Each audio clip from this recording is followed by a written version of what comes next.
أهلا بكم السلام عليكم ورحمة الله وبركاته داوديال مقعي قواشا شهل كنواز بي اس ورركنا وحا كمد نقون دون هدي برالي كنقضو بنتلان أيام ممنوعي حفيسيادي قدقى دورشوين قرن كفرنا ديغانادا بنتلان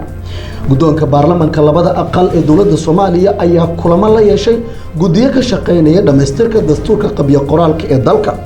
gudoomiyaha gobolka Banaadir ayaa dhagax dhigay xaafad cusub oo si casri ah loo hirgelinayo oo laga dhisayo degmada Karaan ee gobolka Banaadir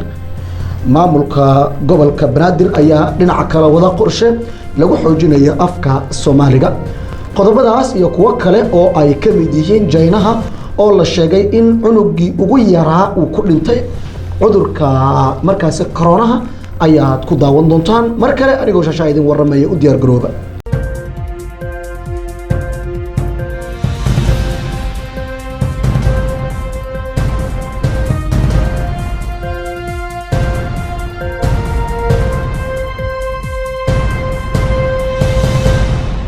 وأجاكم كبلا بسيدي هردع وركبات كودا ونيسين أغياري بنتلان أيام ممنوعي حفيسية جودة الدورشوين كقرن الدجانة دا بنتلان وحنا الباب الله لابي حفيز كي مجال الجروي عاصمة دا بنتلان وريكتكسو بحضي حفيز كوزارة دا الرماها جودها بنتلان أيام لغوش جايين جودة الدورشوين كقرن أيام كشقين كرين دجانة دا بنتلان حفيسية دا إلا يأمر دا وحنا الجوجي دمان هو لحريري شقدي أي كهين هالكاس كوساب سنايد arrimaha doorashooyinka iyo dardargelinta iyadoo guddiga doorashooyinka qaran ee Soomaaliya uu ku mashquulsanaa sidii dalka looga hirgelin lahaa nidaam doorasho oo hal qof iyo hal cod oo la rajaynayo in dalku uu ka dhaco waxaana xusid mudan in dhinaca kale baarlamaanka aqalka sare ee Jamhuuriyadda Federaalka Soomaaliya xilligani uu horyaalo markaasi sharcigii doorashooyinka oo la filayo in baarlamaanku ay dhawaan u codeeyaan kuwaasi oo ama meel marin doona ama soo celin doona inkasta oo markaasi xildhibaanada ka tirsan baarlamaankaasi ay aad uga doodayaan oo qodobo badan oo kamid ay sheegayaan in markaasi wax ka bedel lagu sameeyo hadalkan ka soo yeeray Puntland ee la xiriira in deegaanada Puntland ay ka shaqeyn karin guddiga doorashooyinka qaran ayaanan ahayn kii ugu horeeyay ee noociisa oo ay Puntland ku dhawaaqdo waxaana sidoo kale mar kasii horeysay xilligan ay Puntland sheegtay in ay ka shaqeynayaan waxaana sidoo kale la joojiyay in ay xisbiyadu ka furtaan xafiisyo walow markii dambe loo ogolaaday guddoonka baarlamaanka labada aqal ee Jamhuuriyadda Federaalka Soomaaliya ayaa kulamo la yeeshay guddiyo ku howlana dhameystirka dastuurka qabyo qoraalka dalka oo la filayo in juunta soo socotay uu baarlamaanku meel mariyo warkan Shaafici Cabdinaasir Maxamuud ayaa soo koobay gudoomiyaasha baarlamaanada labada aqal ee dalka ayaa ka qayb galay kulamo lagu dardargelinayo arrimaha dib u eegista dastuurka waxaana kulankan uu ahaa mid uu shir gudoominayo gudoomiyaha golaha shacabka baarlamaanka Soomaaliya mudane Maxamed Mursal Sheekh Cabdiraxmaan gudiyada ayaa si wada jir ah ugu wareejiyay guddoonka labada baarlamaan qoraal aan dhameystirnayn oo laga sameeyay dastuurka qabyada ah waxaana la filayaa in bisha June ee fooda inagu soo haysa la ansixiyo qormada labaad ee dastuurka qabyo qoraalka ah xogayaha guud ee golaha shacabka Soomaaliya mudane Cabdikariin Xaaji Buux ayaa faahfaahin kooban ka bixiyay kulanka kadib waxa uu ku saabsanaa kulankan uu shir gudoominayay gudoomiye Maxamed Mursal Sheekh Cabdiraxmaan waxay soo bandhigeen oo ay ku wareejiyeen labada gudoomiye mid walba nuqul ah qormada labaad ama daraafka labaad dastuurka oo dhameystiran ay ku wareejiyeen marka wixii hadda ka dambeeya waxa uu horeeya hadda ay markaa ka codsadeen in gudoomiyaashu ay hirgeliyaan ansixinta qaraarka ansixinta dastuurka ka macnihiisu waxa weeye dastuurka marka uu baarlamaanku ansixinayo procedure-ka ama qaabka uu u marayo ayaa loo baahan yahay horta qaraarka in labada gol ansixiyaan waa la akhriyay oo golaha waa laga hor akhriyay waa laga hadlay hadda in shir loo qabto mar labaad labada aqal oo wada fadhiya si loo ansixiyo waayo kaasi wuxuu faa'iidada u leeyahay ama muhiimadda u leeyahay waxa weeye haddaan kaa la ansixin hirgelintii in baarlamaankii ka doodo cutubiyadii uu ka koobnaa nuqulka labaad ama ka finalka la keenayo suuragal ma noqonayso sababtoo wax kasta wuxuu u baahan yahay inuu qaab la isku ogyahay oo loo ansixinayo uu jiro marka waxay codsadeen inta aanan la xidhin kal fadhigan in la ansixiyo xogaa dhibaatooyin jira ayay aad uga cabanayeen oo ah xagga dhaqaalaha ama miisaaniyadda oo ay u baahan yihiin waqtigii loogu talagalay inay helaan inta u qoondaysan waqtigii loogu talagalay ay helaan hadday tahay guddiga la socodka iyo hadday tahay guddiga madaxa bannaan dowladda Soomaaliya waxa ay dadaalo badan ku bixinaysaa meelmarinta dhamaystirka dastuurka qabyada ah ee dalka oo hadda meel fiican uu marayo qoraalkiisa labaad Shaafici Cabdinaasir Maxamed Shaacir SBS Muqdisho wasaaradda caafimaadka dalka ayaa magaalada Muqdisho ee caasimadda dalka ka furtay shir looga arinsanayo qorshe lagu doonayo in lagu joojiyo gudniinka fircooniga oo Soomaalidu aadka ay u isticmaasho Nimco Cabdisalaan ayaa warkan soo koobaysa wasiiradda caafimaadka xukuumadda federaalka Soomaaliya Dr. Fawziya Abikar Nuur ayaa furtay shir looga hadlayo ka hortagga waxa loogu yeero FGM-ka ee la xiriira gudniinka iyo tacdiyada la xiriira ee lagula kaco gabdhaha waxaana munaasabadda ay ka jeedisay kelimo ay uga gol leedahay joojinta gudniinka fircooniga iyo waxyaabaha la xiriira waxa ayna xustay in diinta aysan dhiirigelinaynin ama aysan sheegaynin diinteena suuban isticmaalka gudniinka fircooniga oo ah gudniin asal ahaan la isticmaali jiray xilligii fircooni kaas oo dhibaato caafimaad u keena gabdhaha markay mustaqbalka noqoto hooyo wasaaradda caafimaadka wasaaradda haweenka iyo xuquuqul insaanka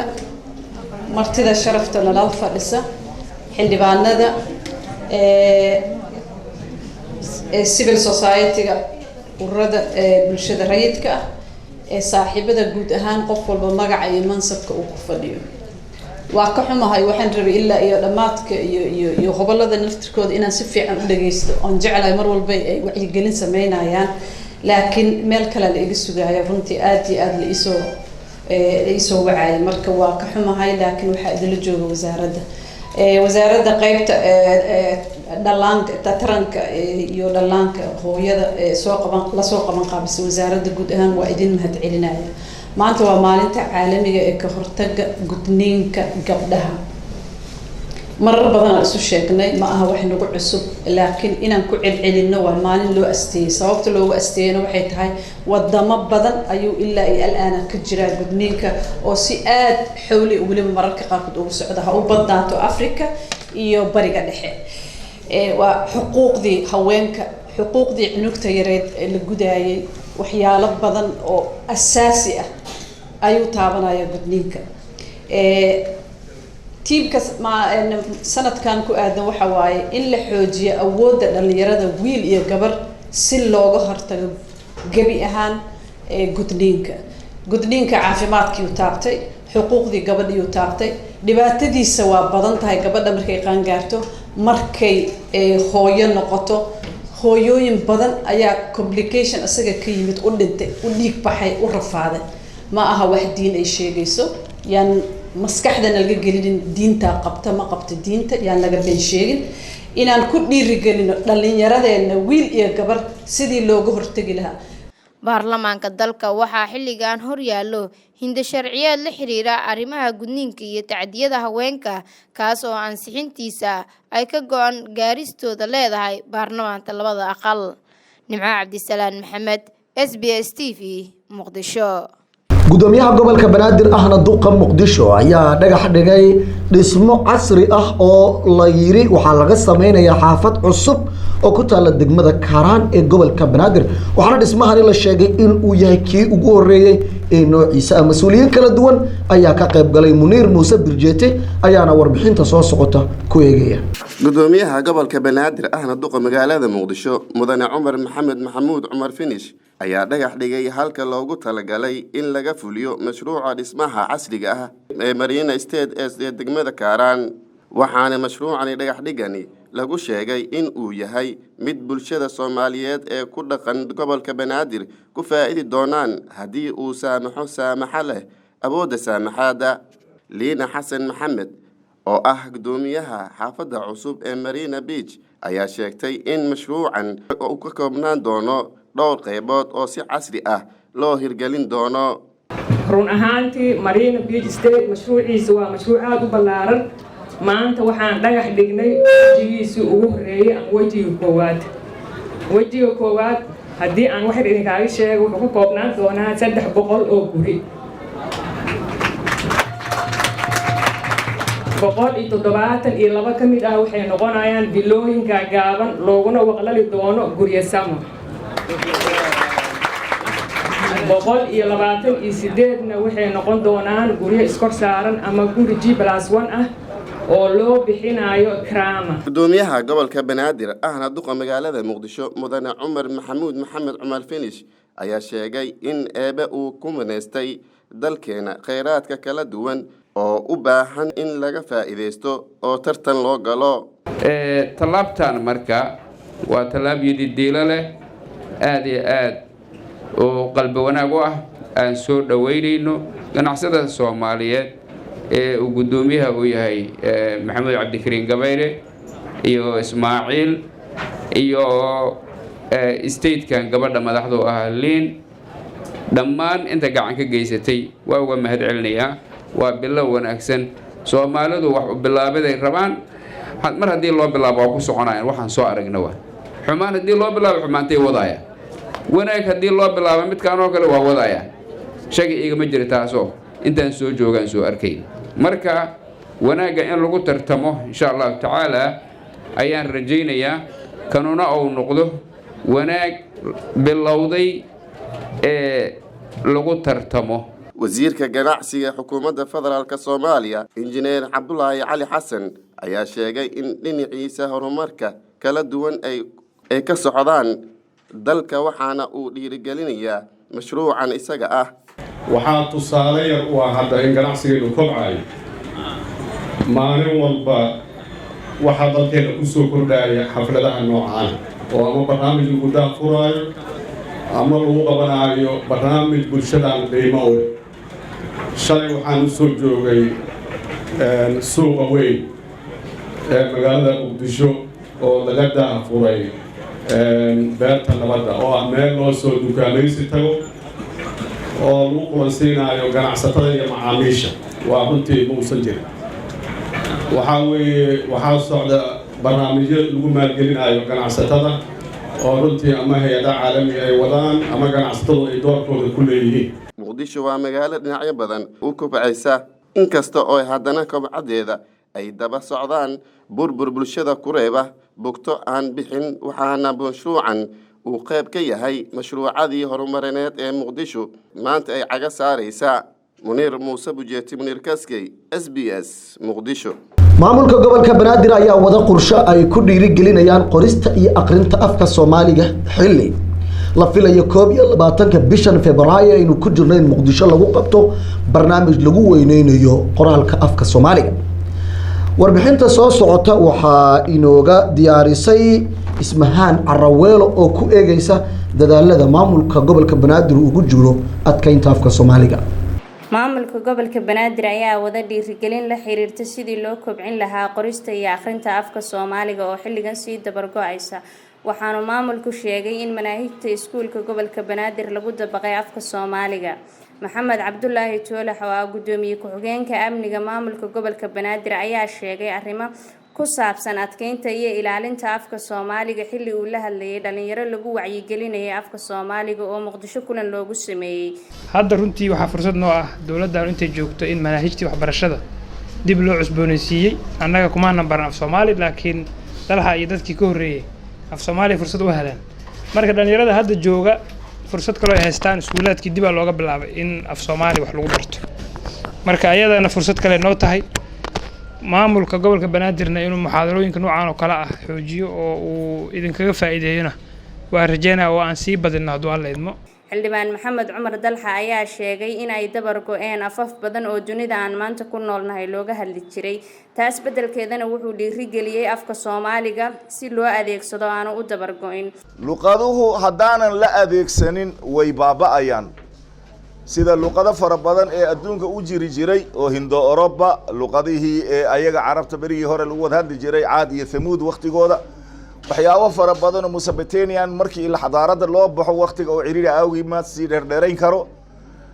ayaa luqooyin fara badan oo adduunka jiri jiray oo baaba'ay baa jiro afka Soomaaligu wuxuu ka mid yahay afafka ugu facaweyn dunida maanta ka jira waxaad samoodaa in maalinba maalinta ka dambayso uu sii dabar go'ayo Ismaan Cabdikaafi Guuleed SBS Muqdisho labadii maalmood ee la soo dhaafay waxa baraha bulshada ay isticmaashay Soomaalida aad loo falanqeynayay cudurka corona iyo dhibaatooyinka uu leeyahay Soomaali badan ayaa baraha bulshada ku qortay in dawladda Soomaaliya ay ka gaabisay in ay ka soo daadgurayso Wuhan Soomaalida ku nool halkaasi oo looga cabsi qabin cudurkaasi uu saameeyo haddaba safiirka dalka Jaynaha ee dawladda Soomaaliya Cawaale Cali Kulane oo la hadlay warbaahinta qaranka ayaa sheegay in ayan suuragal ahayn in Wuhan laga soo kaxeeyo Soomaali xilligan waxaana dhinaca kale uu sheegay in aanu jirin cid Soomaali ah oo cudurkan uu haleelay oo ku nool Wuhan warkan aadan macallin aadaamo ayaa soo koobaya dhawaanahan waxaa baraha bulshada ee isticmaasho aad loo wareejinayay warar la xiriira in dawladda Soomaaliya ay ka gaabisay Soomaalida ku nool gudaha wadanka Shiinaha gaar ahaan Wuhan oo uu ka dilaacay cudurka maanta dunida ay ka wada gaashaamanayaan ee coronavirus kaasi oo walwal badan ku abuuray guud ahaan dunida wadamo badan ayaa la sheegay in dadkoodii ay kala baxeen Wuhan balse dawladda Soomaaliya ay dhag jalaq u siin weyday arrimahaasi balse waxa jawaab la xiriirta eedeymahaasi amaba eedeymaha dawladda loo soo jeedinaya bixiyay Cawaale Cali Kulane oo ah safiirka Shiinaha ee dawladda Soomaaliya xilli uu la hadlayay warbaahinta qaranka waxaana uu sharaxaad ka bixiyay waxa ka hortaagan in dawladda ay soo daabusho Soomaalida Wuhan joogta iyo haddii ay wax ka jiraan in cudurkaasi uu saameeyay Soomaalida Wuhan dad badan idaacadaha waxa la soo geliyay in Soomaalidii ay la soo daadgureen waay ama loo gurman waay maadaama meesha xanuunku ka bilaabmay yahay Chinese waxay soo rogeen nidaam oo ah dadkoodii waa u diideen inuu soo baxo marka hadaad Soomaaliya kala qof la soo baxayso waxaad u baahan tahay inaad diyaarad u soo kireyso oo qaas ah oo dadkaasi ay meeshaas ka wada in geeyo meel maxal adaa mas'uuliyadda qaaday dadka Soomaalida markii wadanka ka saari karto yani ma la ogolo in inta ka soo bixino tusaalahan Beijing keeno ama diyaarad caadi aan soo saarno marka horta dadka taas inay fahmaan hadirtaan runtii muhiim waxa kale oo muhiim ah in la fahmo dadkii la daabuleeyo dhan oo wadamada aad hore u sheegto dhan dad maanta wadamadaas magaalooyinkooda dhex wareegay ma jiraan kulligood waxay ku jiraan xerooyin lagu hubinayo cudurkan cusub inuusan ku baafin dadka Mareykanka Faransiiska meel waxay geeyeen xiran dadkii weli waxa ku socdo baaritaan qaarkood baaritaanku waxa lagu qiyaasay 14 maalmood ilaa 20 maalmood in lagu haynayo halkaaseeto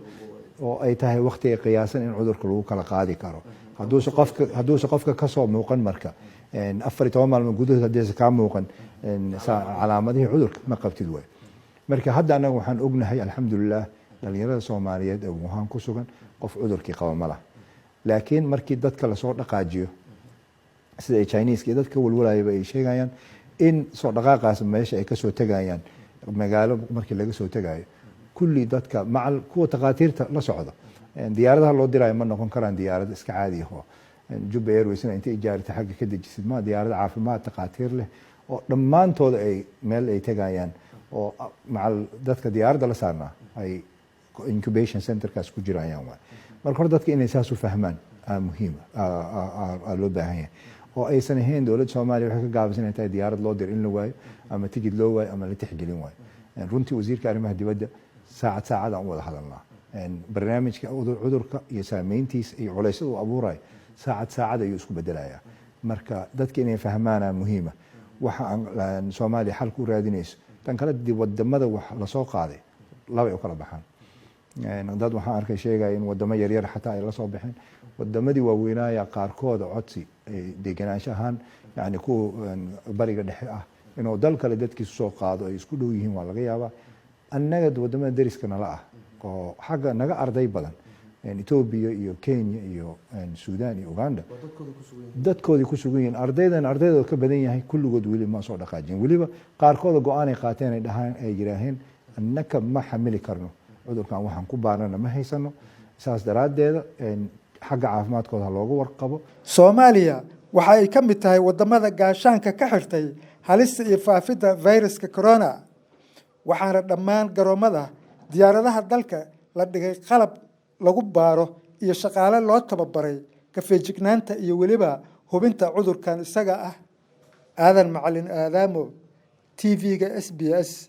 Muqdisho shirka golaha wasiirada ee khamiislaha ah ee Puntland ayaa lagu qabtay magaalada Boosaaso ee xarunta ganacsiga Puntland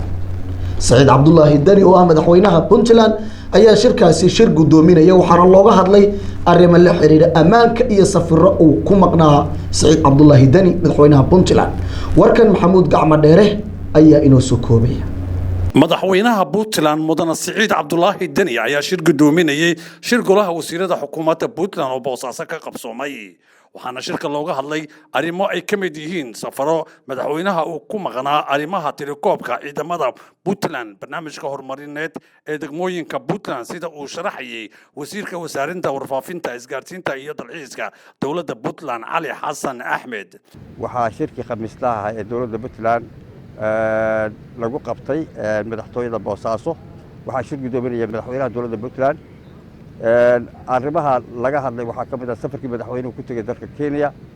oo uu kula kulmay madax badan oo dalka ka mid ah iyo safaarado shirarna oo kaga qayb galay waxaa kale oo laga hadlay qiimaynta guddiga qiimaynta lacagaha lagu qaado magaca dowladda Puntland arintaas waa laga dhageystay waxaa warbixin laga dhageystay wasiirka amniga oo ka bixiyay ciidamada la diiwaan geliyay dowladda Puntland iyo tirakoobkooda arrimaha kale laga hadlay waxaa ka mid ahaa xaaladda gobolada iyo maamulka degmooyinka iyo hindisaha horumarinta degmooyinka aan ku jirin GBLT-ga oo wasiirka arrimaha gudaha iyo federalismka iyo dimuqraadiyadda uu ka warbixiyay waxaa kale oo laga dhageystay wasaaradda qorsheynta deeqaha Soomaaliya iyo aragtida ay ka qabto Puntland oo wasaaradda qorsheyntu iyana laga dhageystay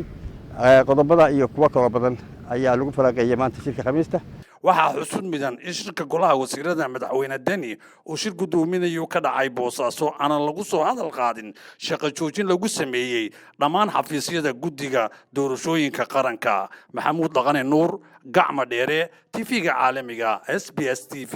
Muqdisho madaxweynaha galmudug Axmed Cabdi Kaariye Qoorqoor ayaa kula kulmay madaxtooyada galmudug mas'uuliyiin ama saraakiil sarsare oo ka socotay Amazon kuwaasi oo mas'uul ka ah gobolka Gado iyo deegaanada ku teedsan waxaana markaasi ay uga mahad celiyay madaxweynaha dadaaladii ay u galeen adkeynta ammaanka xilliyadii doorashada iyo waliba xilligan la joogo oo Amazon ay qayb weyn ka qaadanayso ammaanka guud ahaan gobolka iyo gaar ahaan Gado waxaana madaxweyne Axmed Cabdi Kaariye Qoorqoor uu Amazon sheegay in door weyn ay ka ciyaartay ammaanka markaasi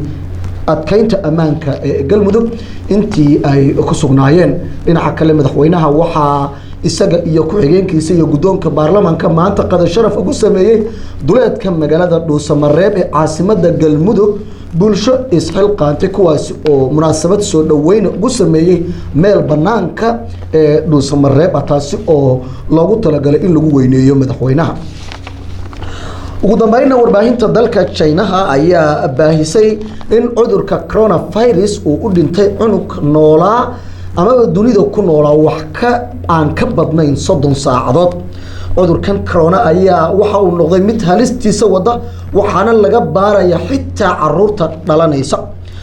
ilmuhu waxa uu dhashay baa la yiri ama cunugan 2 February ee bishan aynu ku jirno waxaana uu ku dhashay Wuhan oo halka uu asal ahaan ka soo dilaacay cudurkan isaga ah inta la ogyahay ilaa iyo hadda 565 qof ayaa u geeriyootay xanuunkan coronaviruska waxaana dunidu ay ka gaashaamanaysaa sidii uusan ugu faafi lahayn iyada oo wadan walba xuduudihiisa la dhigay dhaqaatiir iyo qalab caafimaad oo looga hortagayo guud ahaan warka telefishinka SBS oo idinla socodsiinaya anigoo shaashaa intaas ayaan jecelahay inaan kusoo gabagabeeyo warkan warxiga intaan ku kulmi doono waxaan idinkaga tegayaa warsan iyo weersan wabilaahi towfiiq wasalaamu calaykum waraxmatullaahi tacaala wabarakaatu